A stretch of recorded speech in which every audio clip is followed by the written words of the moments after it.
Hello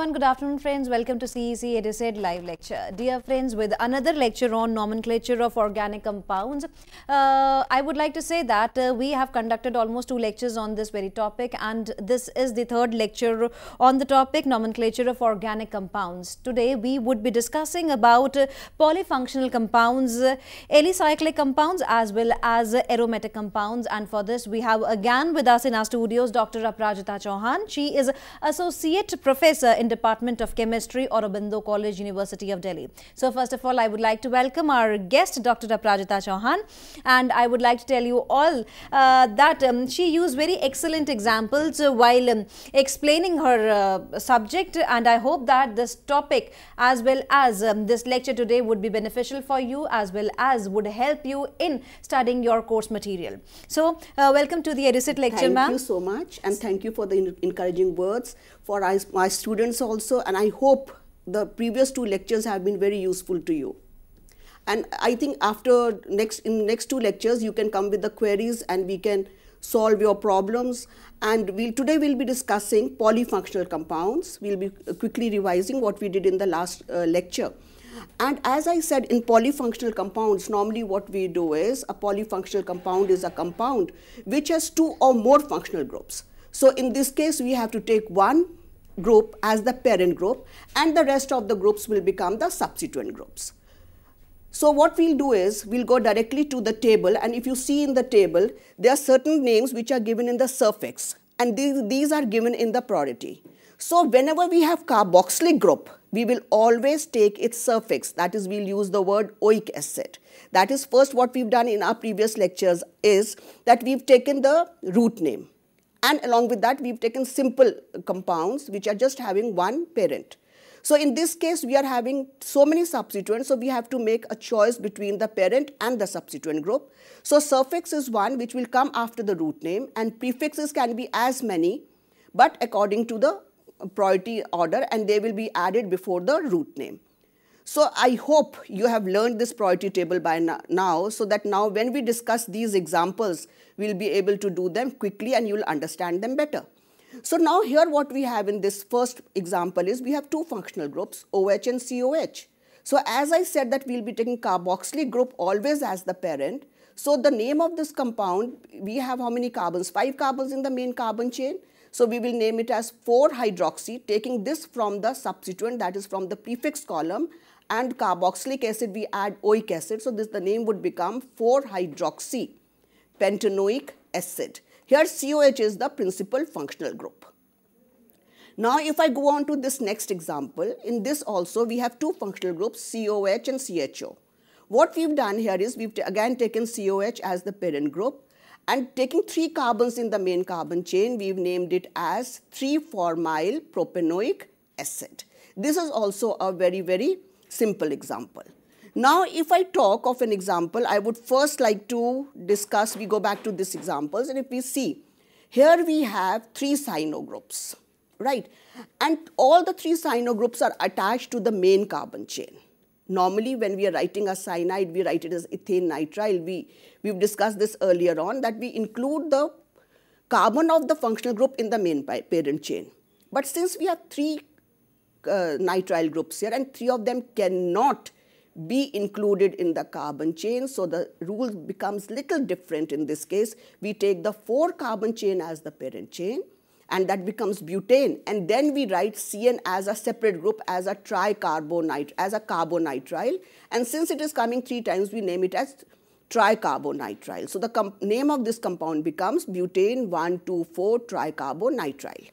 In the next example, we've done the same thing, that we've taken COH as equivalent, and after taking the root name, we've added tricarboxylic acid. Now this example is little different from what we've discussed earlier on. Here if you notice, the 2 CNs are attached to the main carbon chain. Since they're attached to the main carbon chain, we will include it in the parent chain. So for this we will add dinitrile.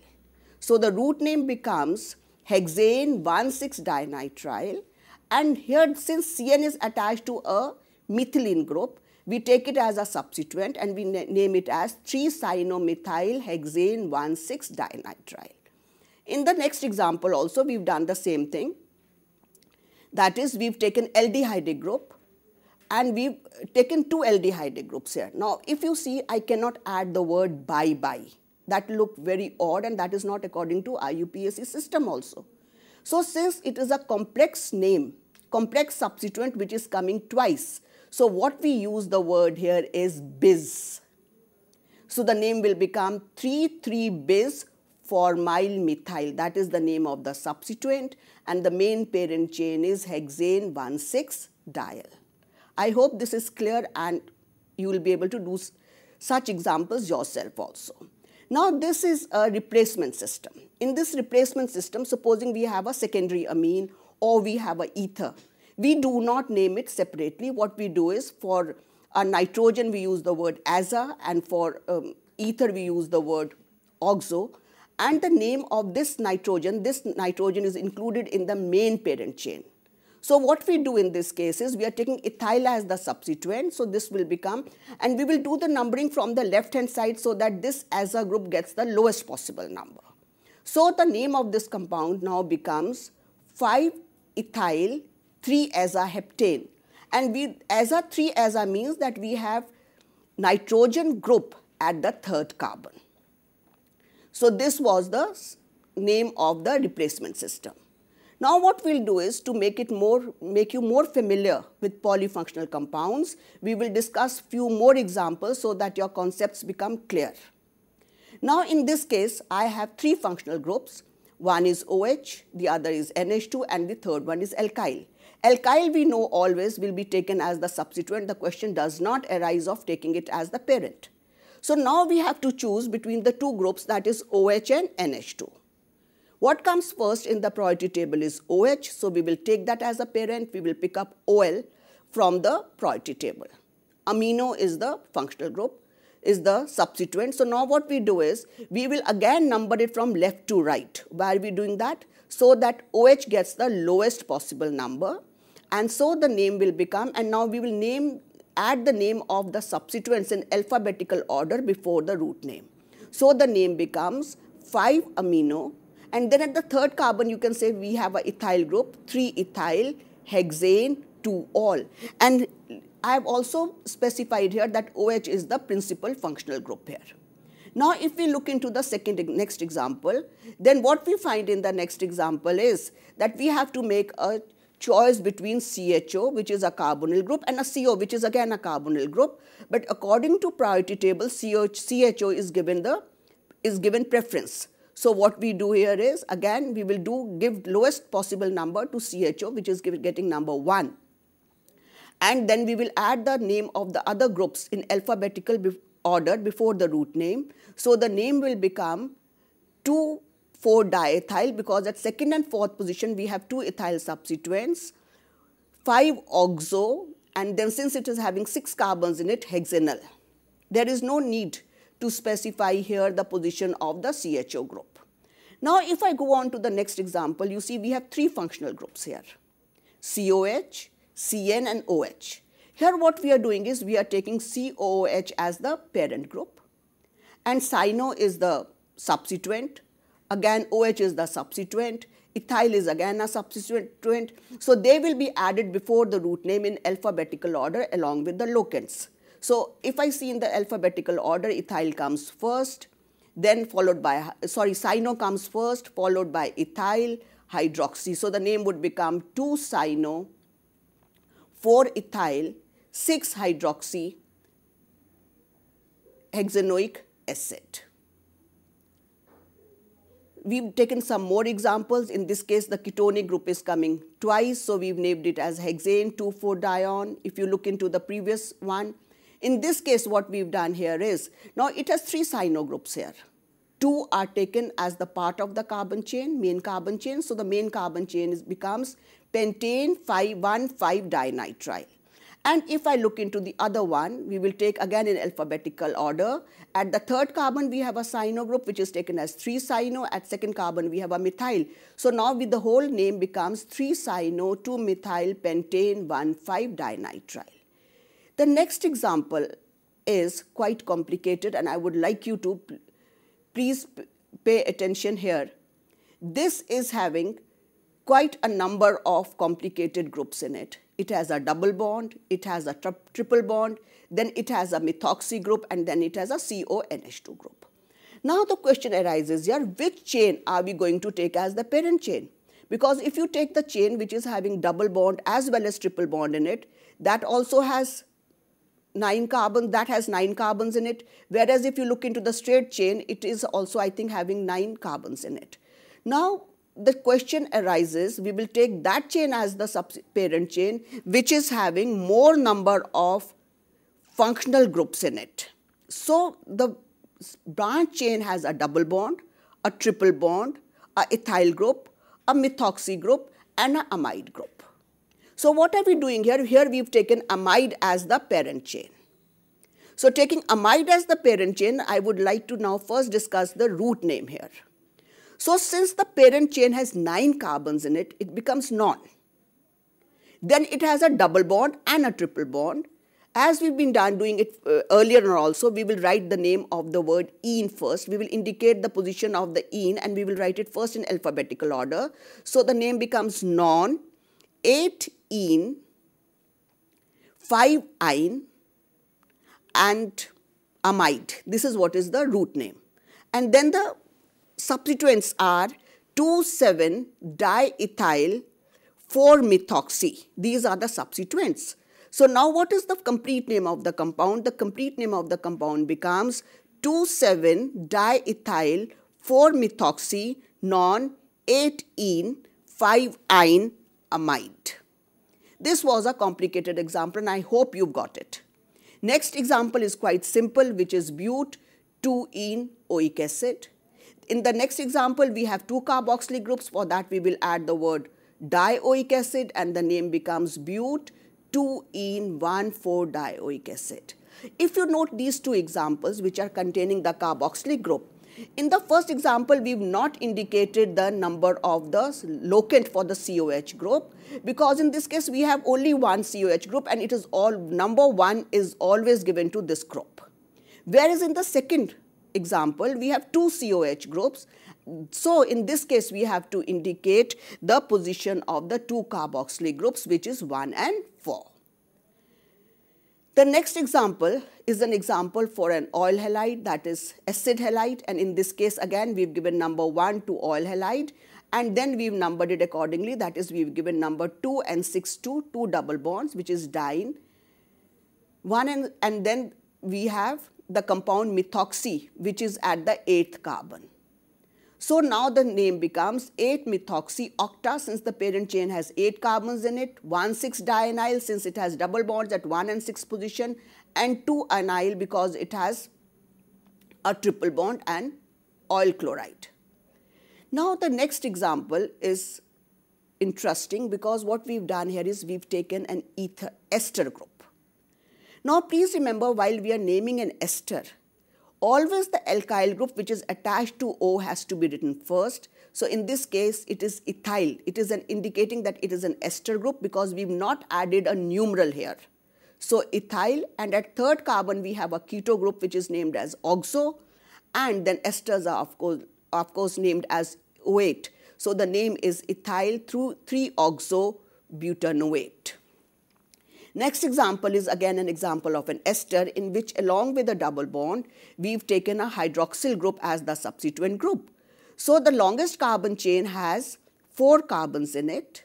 So that is, it is a butanoate and then of course an ester group, the ethyl group. So the name becomes ethyl. Then at second carbon we have a double bond. So ethyl but 2-ene 3-hydroxy carboxylate. Now if you look into this next example, that next example has both the groups, that is it has 3 carboxylic groups along with a hydroxyl group. So the 3 carboxylic groups are taken as the parent and the hydroxy group is taken as the substituent group, and 1 carboxy group is also taken as the substituent group. So in this case, we name the compound as 3-carboxy 2-hydroxy pentane 1,5-dioic acid. I think I have discussed quite a number of polyfunctional compounds with you. Now what you have to do is, you have to practice more of polyfunctional compounds yourself. Now we will go to another set of compounds which are known as alicyclic compounds. As we know, what are alicyclic compounds? Alicyclic compounds are aliphatic compounds which resemble aliphatic compounds in their properties. Now if I have to name these compounds, we name them by adding cyclo to them, and then we write the name of the alkane, which will correspond to total number of carbon atoms which are present in the ring.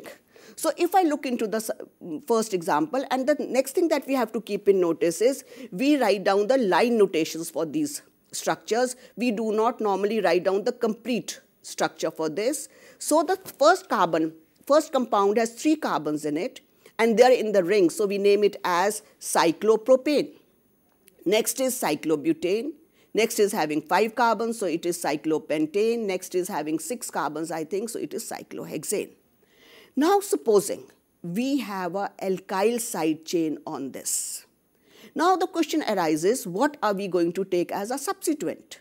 Are we going to take the alkyl group as the substituent, or are we going to take the cycloalkyl group as the substituent? Whichever has larger number of carbon atoms in it will be taken as the parent, and the other will be taken as the substituent group, right? And the next thing that we have to keep in mind is that when we are naming these compounds, if they have just one group attached to them, then that group will be taken as the substituent group. For example, in the first, I have a ethyl, so I have taken ethyl as the substituent, and we are naming this compound as ethyl cyclopentane. In second case, what we see is that the ring has 6 carbons and the side chain substituent has 3 carbons in a straight line. So what we've taken here is, we've taken the alkyl group as the substituent, and cycloalkane here has been taken as the parent. Sorry. Now since the alkyl group is branched, what we've done here is, we've added the number of the branches. So this becomes 1,2-dimethyl propyl cyclohexane. But the next example is little different. In next example, if I see, this is a branch structure, and branch structure has larger number of carbon atoms as compared to the cyclic structure. So in this case, what we've done is, we've taken the cyclic structure as the substituent, and the name will become 2-cyclo because it is attached to the second carbon of the main carbon chain, and it becomes 2-cyclobutyl pentane. This is if we have a single alkyl group. But now the question arises, if we have 2 alkyl groups, then what are we going to do? Then please remember, we go back to what we've done for open chain aliphatic compounds. That is, we name them in an alphabetical order, and numerals, that is lower number, is also given to that group which comes first in alphabetical order. So what we are doing here in this first example is, we've given number 1 to ethyl and number 3 to methyl. So the name will become 1-ethyl 3-methyl cyclohexane. If you look into the next example, again we've done the same thing, that is, we've given lower number to methyl and higher number to propyl. So the name becomes 1-methyl 3-propyl cyclopentane. Now the next question that we have to take into consideration is, that is, if we are having more than 2 alkyl groups on the cyclic system, then in that case we do not consider the alphabetical order, we will follow the lower sum rule. That is, lower numbered would be given to the substituents. So in this case, what we've done here is, we've given number 1, 1 to methyl, because then it becomes 1, 1. If by chance we had given number 1 to ethyl, then instead of 1, 1, we would have got 2, 2. But the lower number locant is 1, 1. So while writing the name, we will write it in alphabetical order, but we will number it according to lower sum rule. So the name will become 2-ethyl 1,1-dimethyl cyclohexane. If you look into the next example, now the question is, again we've done it according to lower sum rule, and the name is 4-ethyl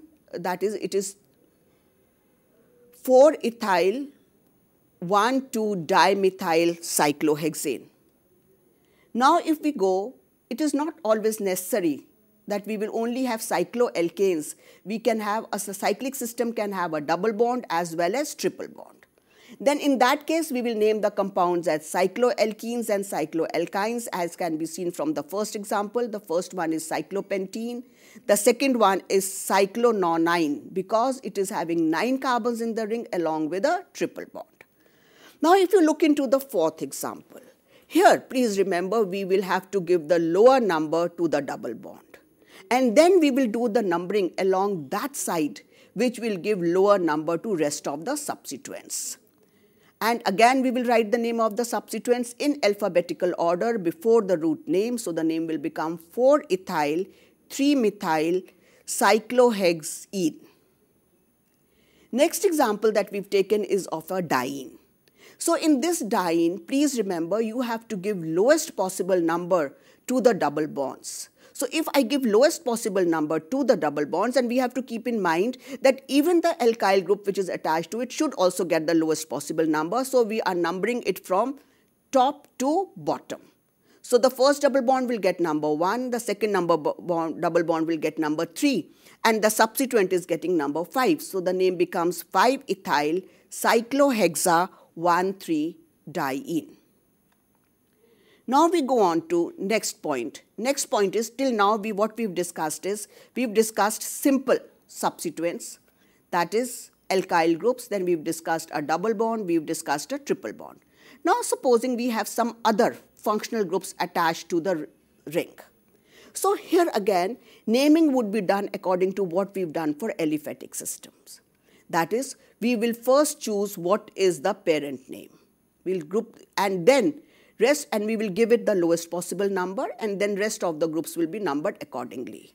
So in first example, what I see is we've taken OH as the parent chain, and then the 2 alkyl groups are taken as the substituents. We are again numbering it from left to right to follow the lower sum rule, and the name will become 2,4-dimethyl pentanol. Right. Now in second example, we've taken the ketone as the functional group, giving it number 1, the name becomes 3-ethyl cyclohexanone. Now the next example again has to be given attention to, because in this case we have a principal functional group which is COOH. This COOH cannot form the part of the main ring. So we will name it separately, and the name would become 3-methyl cyclobutane carboxylic acid. We cannot name it as oic acid here. We have to name COH as a separate group which is carboxylic acid. Now if you look into next example, what is to be paid attention here again is, I have 3 methyl groups here. If you have 3 methyl groups like here, then 1 methyl group is of the ester group, which is your functional group. So this methyl will be written first. And the 2 methyl groups which are attached at the second and the third carbon, they are the substituent groups. So what you do here is, we write first the name of the methyl, which is the ester group, methyl. Then we are indicating the 2 methyl groups which are attached to the parent by writing the locant. So it becomes methyl 2,3-dimethyl cyclohexane carboxylate. Here again we've named the ester group separately since it is not forming the part of the main chain. If you look into the next example, here we've taken amide as the parent, and since amide is taken as the parent, we will name it as carboxamide separately, and the name will become 3-ethyl, of course we'll have to take the alphabetical order, 4-ethyl 2-methyl cyclohexane carboxamide. The similar next example also we've taken aldehyde, which will be named separately, and the name will become 2-ethyl cyclohexane carbaldehyde. Now the question is next, in this case we were just having one principal functional group and one or more substituent groups. Now in the next example, what we've done is we've taken two functional groups, which can be taken as principal functional groups. So here again we'll have to follow the priority table, and if we follow the priority table, then CO is the principal functional group and the name will become 3-hydroxycyclohexanone. In second case, we could have given number 2 to alkyl group also, but please remember what we did earlier on, that the lowest number would be given to the principal functional group, followed by the double bond and then the substituents. So the name will become 6-hexaethyl cyclohex 2-enol. And since we are having two vowels together, we will drop the vowel of the en and it becomes enol. In next case, the keto is the substituent group, so the name becomes 2-oxo or 2-keto cyclopentane carboxylic acid. This was the case when the principal functional groups were attached to the main cyclic system. Now supposing the principal functional groups are attached to the side chain, then what do we have to do in that case is, that is the side chain becomes the parent chain and the ring becomes the substituent group. So for example, if I see in the example that we have, here what we've done is we've taken the side chain as the parent chain, and this side chain has 5 carbons in it. So now when we do the numbering, we can do the numbering from either side, because from the either side OH would get number 3. But if we do the numbering from right to left, then in that case cyclohexyl group would get number 4. But if I do the numbering from top to bottom, it is getting number 2. So we will do the numbering from top to right hand side. So at the 5th carbon, what we have is cyclohexyl group. So we write down, at the 2nd carbon we have the cyclohexyl group. So we write this group, and on the cyclohexyl we have a methyl group. So what we do is we first indicate the main locant to which this cyclohexyl chain is attached, that is 2. And then in the bracket we take 3-methyl cyclohexyl pentane 3-ol. This becomes the name of this compound. Second one is quite simple. Second example, in this we've just taken cyclopropyl as the substituent and the name becomes 3-cyclopropyl 4-hydroxy 2-oxobutanol. Now the next example is again little complicated, and in this case we have taken keto group as the parent group. So what we've done here is, again we've done the numbering from right to left here. Please keeping in mind that the CO group should get the lower number. So the name becomes, again we will first name the substituent, that is the cyclo, since in the alphabetical order we have to take. It is attached to the 5th carbon, so 5 is outside the bracket. Cyclohexane, at 2nd carbon we have a double bond, so enyl, bracket closed, 4-hydroxyhexane 3-on. So this was the name of this complicated compound. Next one again is, we can take it in a similar manner, 4, because it is this cyclohexyl ring is attached to the 4th carbon. 4, then at the 2nd carbon of this hexyl chain we have methyl, so it becomes 4,2-methyl cyclohexyl but 2-enoic acid. Now the question comes, these were the simple cyclic compounds. Supposing 2 rings are fused together, supposing a system is made up of 2 or more chains, then in that case we say that the compound is a bicyclic compound or a polycyclic compound. Now the question is, how would we judge whether the given compound is bicyclic or polycyclic? This is determined by giving number of cuts, that is minimum number of bonds that we will cleave to get an open chain structure. Supposing we are cleaving 2 bonds, then I will say to get an open chain structure, then we say that this compound is a bicyclic compound. Now these bicyclic compounds can be of 2 or more types, of 4 types. First is a spiro compound. What is a spiro compound? Spiro compounds are those compounds in which 2 rings share only 1 carbon in them. So what we see here is, if we look into this compound, the bicyclo here, here, this is a spiro compound that we've taken. So if I look into this spiro compound, what you find here is that only one carbon is common to both the rings. Now the question comes, how would we name these compounds? What we do is, we start numbering this compound from the carbon which is next to the spiro carbon, the carbon which you see is being shared between the two rings. And we number the ring from lower ring to the higher ring, that is from the smaller side to the higher side. So what we do while we are naming this is, that is we write the word as spiro as a prefix, and then we take a square bracket in which we indicate what is the number of carbon atoms in both the rings in ascending order. So what I see is in the smaller ring we have 4 carbons, so we write in the bracket 4, and in the second ring we have 5, so we write down 5. And the total number of carbon in this is 10. So we take the word corresponding alkane and we write decane for it. But along with it, what we have a ketonic group. Now the question comes, how would we number this ketonic group? Ketonic group would be given number 6 and not number 10 because we have to give it lower possible number.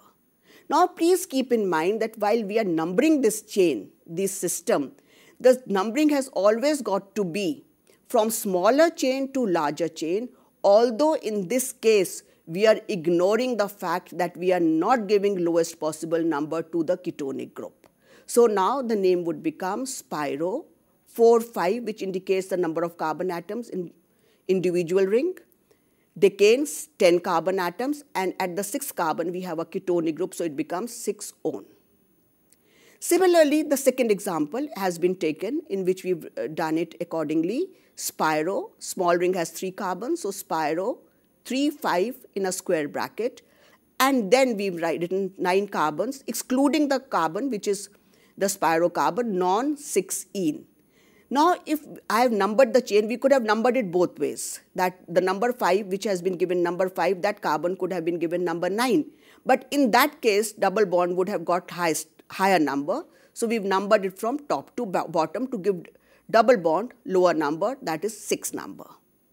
Now, if you look into the next example, now if I start at the spiro compound, we've done the numbering from lower side, because when we do the numbering from lower side, halogen atom is getting lower number, 2-chloro.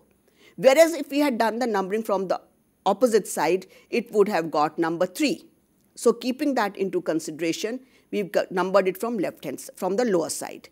Similarly, in the second ring also, lower number has been given, that is number 7 has been given to the hydroxy group rather than giving it number 8 or number 9 to it. So now the name becomes 2-chloro. The name of the substituent will be added before the spiro and the name is 2-chlorospiro.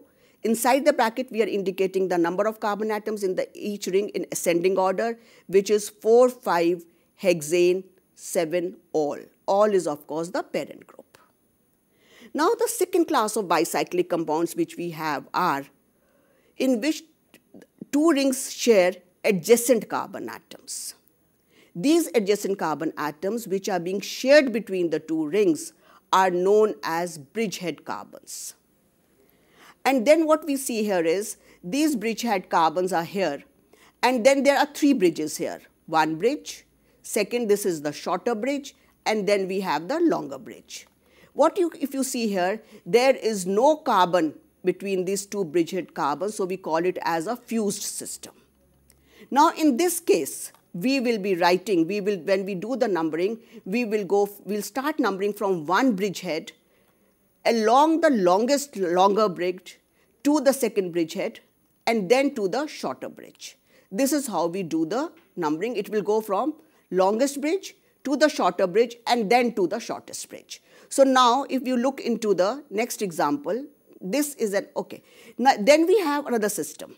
The other system is bridge cyclic compounds. What are bridge cyclic compounds? I would like to clarify further and then we'll come back to these examples. If we look into the bridge cyclic compounds, here I have taken 2 examples. In bridge cyclic compounds, the 2 atoms which are being shared by the ring are not the adjacent carbon atoms, as in first case. These are not the adjacent carbon atoms. In between we have one carbon. So these are known as bridge circle compounds, and whereas the second compound there is no carbon between the two bridges. So this is a fused system. So first if we look into, now we'll name both these systems simultaneously, taking into consideration. The first is the bridge cyclic compound. So what we'll do is, we'll start numbering this compound from one bridgehead to the next bridgehead. So the first bridge is having, if I go in the ascending or descending order, the first bridge is having 3 carbons in it. The second is having 2 carbons in it, and the third one is having 1 carbon in it. So the name becomes bicyclo 3,2,1 heptane. Now if I look into the next car system, which is a fused system, this is having bicyclo, since it is having two rings in it, and on one side we have 4 carbons, and on the other side we have 1 carbon, and between the bridge we have no carbon. So this we indicate by 4, 1, 0. And total number of carbon atoms in this system are 7, so it is named as heptane. If you go on to the next system again, this is again an example of a bicyclic system, a fused bicyclic system. Again we are numbering, if you see here, we are numbering it from one bridgehead, which is given the lowest possible number, and we are giving second bridgehead the highest possible number, and we are going from one chain ring to the other ring. So this is named as bicyclo. On one side we have 4 carbons, on the other side also we have 4 carbons, in between the ring we have no carbon, so this is a fused system. So this is bicyclo 4,4,0 decane, commonly known as decalin. If you look into the next example is an example of bridged cyclic system. In this case, if I look this into as a bridge, then on this bridge I have 3 carbons this side, which we've indicated by 3. Here we have 2 carbons, which is indicated by 2. Here again we have 2 carbons, which is again indicated by 2. And the name of the compound will become bicyclo 3,2,2-nonane. Nonane, that is total number of carbon atoms in this ring system is 9. Now if we look into these examples are very interesting. If you look into this, we are writing methyl here as a substituent, and we will not count this carbon in the bridge. So the name on this, it is at the 5th carbon. We are starting numbering from the one bridgehead to the other bridgehead. One bridgehead has the first carbon, second is the 5th carbon. We are going along this line, which is the longest bridge, and the name will become 8-methyl bicyclo. It has 3 carbons here, so 2 carbons, 1 octane, since the total number of carbon atoms here are 8. So this is an example of a bridge system. Similarly, next case also the same. Now see, here the smaller ring has halogen to it, but still we are doing the numbering from one bridge along the longest bridgehead. So one is getting number 1 here, the other is getting number 5 here. So the name will become 6-chloro. We are adding the name of the substituent before the bicyclo. 6-chloro bicyclo 3,2,0 heptane, and this is again a example of fused system. Similarly, next one is again a fusion system. Again here we are giving lower number to the methyl group, and to the hydroxyl again we've numbered it, taking in consideration the lower number between 7 and the other number which would have got if it was 9. So the name becomes 4-methyl bicyclo 4,3, here 3, and here 0, non 7 all. Next example is again an example of a fused system again, which is 7-bromo bicyclo 4,2,0 oct. We have a double bond at second position, so 2-ene. Now supposing the fourth system that we have is, if 2 rings do not have a carbon common to them, they are directly joined. Then in that case what we do is, we give numerals like 1- to this chain and 2- here, and we name it 1-, 2-, 3- and 4-. We've numbered it accordingly. Now here we will show where these chains are being attached. So I'll start from the left side. It is 1, 1 dash. That is, this cyclic structure is attached to this, joined to this through 1. And then the second carbon of this is attached to the 1 dash carbon of the next. So the numbering would become 1, 1 dash, 2 dash, 1 double dash. Tar matlab that this is being repeated thrice. This group is coming 3 times, tercyclobutane. Similarly, if I go on to the next system, the same system of numbering would be done.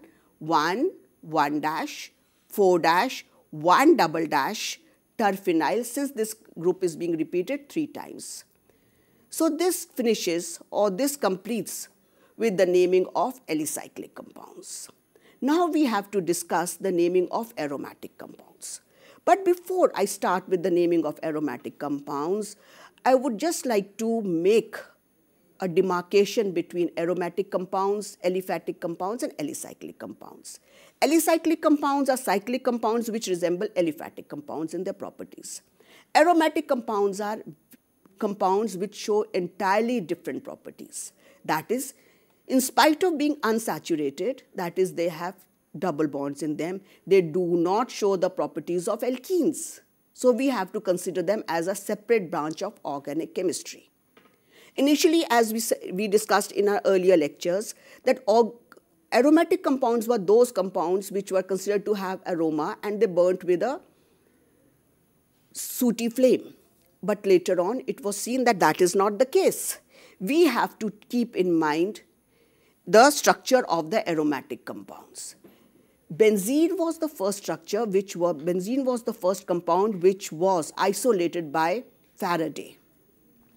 He gave this compound molecular formula by elemental analysis C6H6, which was found to be highly unsaturated system. But when Kekulé did the study of this compound, and many other scientists like Dewar, Armstrong and all, they could not explain the properties, and therefore various structures were proposed for this molecule.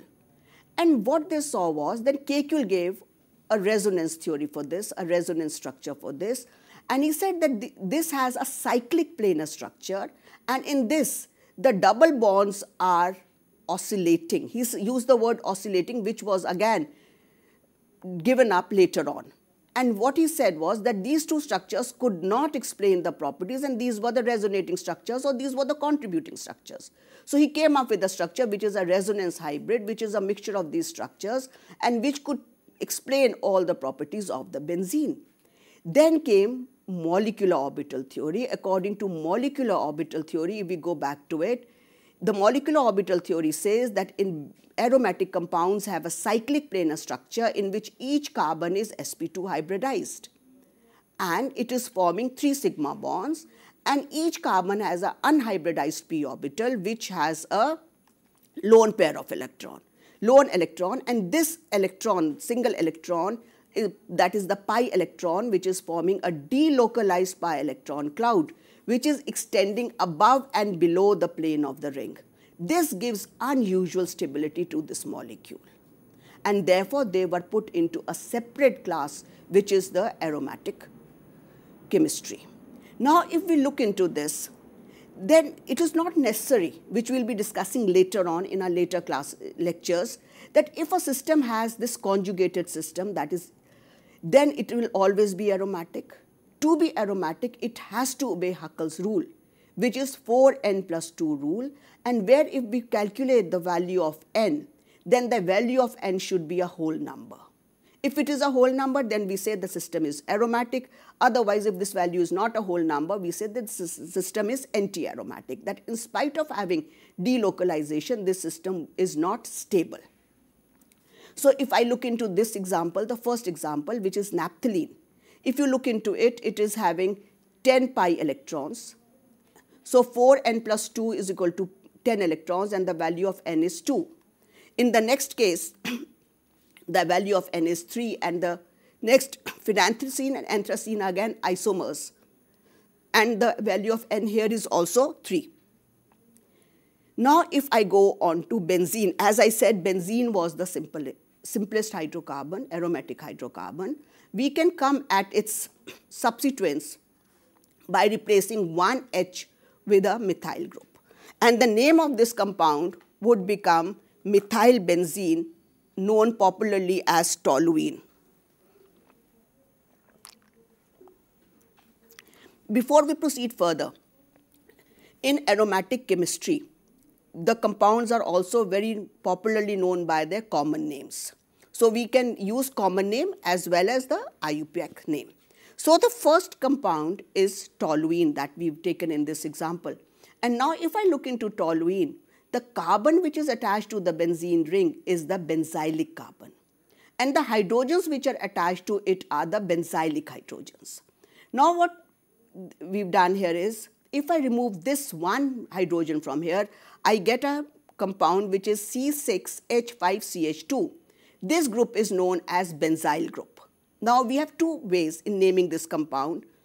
The further compounds would be named as derivatives of benzyl, taking into benzyl into consideration, or we can name it as such. Now if you look into this, this is named as benzyl chloride because C6H5 CH2 is a benzyl group and benzyl group.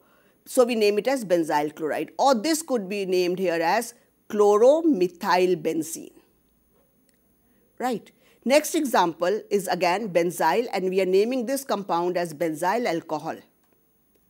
Or if I talk of IUPAC system, this is named as phenylmethanol because the functional group is in the side chain.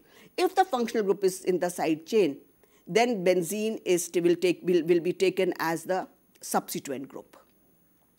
If I remove two hydrogens here, then the group becomes benzyl. Now the simple way of naming it would be, and which is acceptable also, is benzaldehyde. But if we name it according to IUPAC system, then this becomes benzene carbaldehyde, as we've been doing for alicyclic compounds. Again benzyl, and we will name the compound as benzyl chloride according to benzyl system, or this would be named as 1,1-dichlorophenylmethane. That is, we've taken methane as the parent here and rest of the groups have been taken here as substituents. Next is, if we remove three hydrogens, then the group becomes benzo. And if we know that most common acid, aromatic acid, is benzoic acid. If we name it according to IUPAC system, it is benzene carboxylic acid. Then we have benzonitrile. This is also again a IUPAC system which is included. Now if we go on to monosubstituted benzenes, then in monosubstituted benzene, if the group attached is what is present in the substituent, then what we do simply is we name this substituent by adding prefix to the name benzene. So the first compound is isopropyl benzene. Second is an ether, which is methoxy. Here we've taken smaller alkyl group along with oxygen as the methoxy group, and this is named as methoxybenzene, what we see here. Now if I go on to next example, here also we've taken bromine and we name this compound as bromobenzene simply by adding this in prefix. Next is nitrobenzene, simply adding the word as prefix. But now the question comes, if this benzene is attached to a side chain, and side chain has larger number of carbon atoms as compared to benzene, then this benzene will become phenyl. How do we derive at this group phenyl is, that is, we are removing one hydrogen from benzene. So now numbering the chain from top to right hand side, phenyl group is getting number 2. So this compound becomes 2-phenylheptane. Now if I look into next examples, in next examples what we've taken is, we've taken some groups which are taken in the suffix. So they will be considered as parent groups and benzene will be added first. So the name of this compound is, the first one is benzene carboxylic acid or benzoic acid. Second one is benzene carboxamide, or if I go on to benzyl system, it is benzamide. The names which are written in bracket, these are the common names. Similarly, what we have here is benzene carbonyl chloride. We've taken it simply, but very popularly we can use the name benzoyl chloride. Here again, it is benzene carbaldehyde, but as we've discussed earlier, it can be named as benzaldehyde. Next one is benzenol. We've removed one H and replaced it with OH, so this becomes benzenol. But this is very popularly known as phenol, which we'll be using in our future lectures also. This is benzamine, because the functional group here is NH2, popularly known as aniline. Next is benzene sulfonic acid. Now we will go on to some di-substituted products. If I talk of di-substituted benzenes, then we can have three types of di-substitution. 1,2, which is ortho, 1,3, which is meta, and 1,4, which is also popularly known as para. So in this case, we are just indicating 1,2 dibromobenzene or ortho-dibromobenzene. Next one will become 1,3 dibromobenzene and meta dibromobenzene. In this case, we had no problem because the substituent groups were the same. In case the substituent groups are different, then in that case, lower number would be again given in the alphabetical order. So what I see here is bromo will get the lower number. So this will become 1-bromo 3-chlorobenzene, or this will become meta-bromo-chlorobenzene. Similarly, in next example also, we've done the numbering according to the lower sum rule, and this is 1-iodo 4-nitrobenzene. Next case again 1-chloro, because Cl comes first, 2-ethyl benzene. But now next thing that we have to take in consideration, here we've again taken more examples of a similar case, that we are taking methyl and nitro are put at the different positions. So what we've done here is we've taken methyl here along with benzene as a parent, like we've taken it as toluene. This is how it is named, and the compound, this nitro is given number 2. So this becomes 2-nitrotoluene. In this case, phenol. Now here we have to make a choice between the two groups. Which one are we going to give priority? What we see in OH, when we consider OH, we go back to the priority table. There it can be taken as a prefix as well as suffix. So here we've taken the suffix, so we've taken all here, and nitro group has been taken as the substituent here. So the name becomes 4-nitrophenol. We've taken phenol as the parent here. In next case, what has been done? Amino group has been taken as the parent. So what we discussed earlier, that we can take aniline, popularly a name for this compound. So this is named as 3-chloroaniline. Next one, again we've given priority to methoxy here, and this compound is named as 2-bromoanisole. Anisole is the popular name for methoxy benzene. You can name it as 2-bromoanisole, or we can also name it as 2-bromomethoxybenzene. Now again, we've taken more examples of this type. In this case, if you see, we have choice between COH and OH here. We've again taken COH as the parent, and OH has taken as the substituent group. So this is named as 2-hydroxybenzoic acid, very popularly known as salicylic acid. And we will discuss in later classes derivatives of salicylic acid, methyl ester and phenyl ester are used as antiseptics. That is, it is next is, now we have a amino group here and a OH group here. What is the parent again? OH. So the name is named, compound is named as 3-aminophenol or meta-aminophenol. Next example again of what we have to now, COH is taken here as the parent, and the compound is named as 2-aminobenzoic acid. Next, if you go, in that case, in the previous case that we discussed, we were taking amino as the substituent. But if you look into this example, then in this case, what we've done is we are taking amino as the parent. Amino is taken here as the parent. So this will be named as 4-methylaniline. Or it is very popularly, these are some popular names which are very commonly used. Like this is used as para-toluidine, that is we are taking into consideration both the toluene and the amine. And then in this case, this is named as cresol. These can be ortho, para and metacresols. Here we can have xylenes. Instead of naming it as 1,2-dimethyl benzene, we are naming it as xylenes. Then xylenes can be of three types: ortho, para and meta.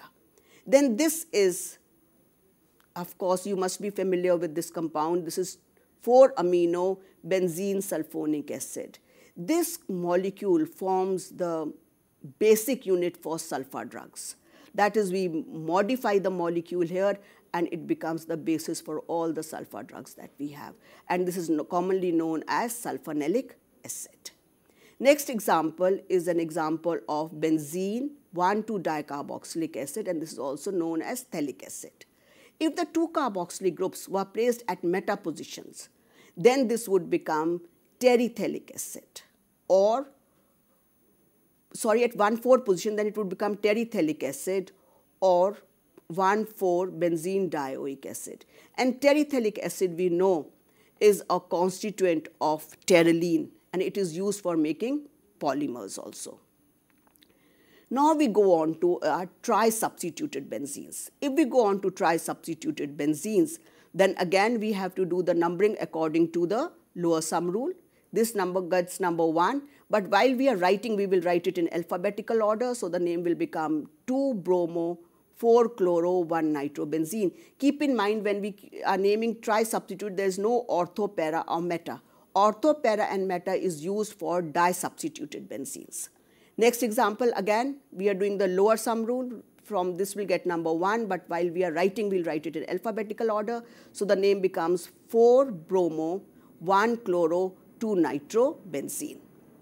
Next example, in this case, what I have done is, again, I have taken different position of these groups only, so that to make the numbering clear, again here we have given number 1 to this group, bromo group, 2 to nitro, and the name will become 1-bromo 4-chloro 2-nitrobenzene. Next is an example of a symmetrical hydrocarbon, which is mesitylene or 1,3,5-trimethylbenzene.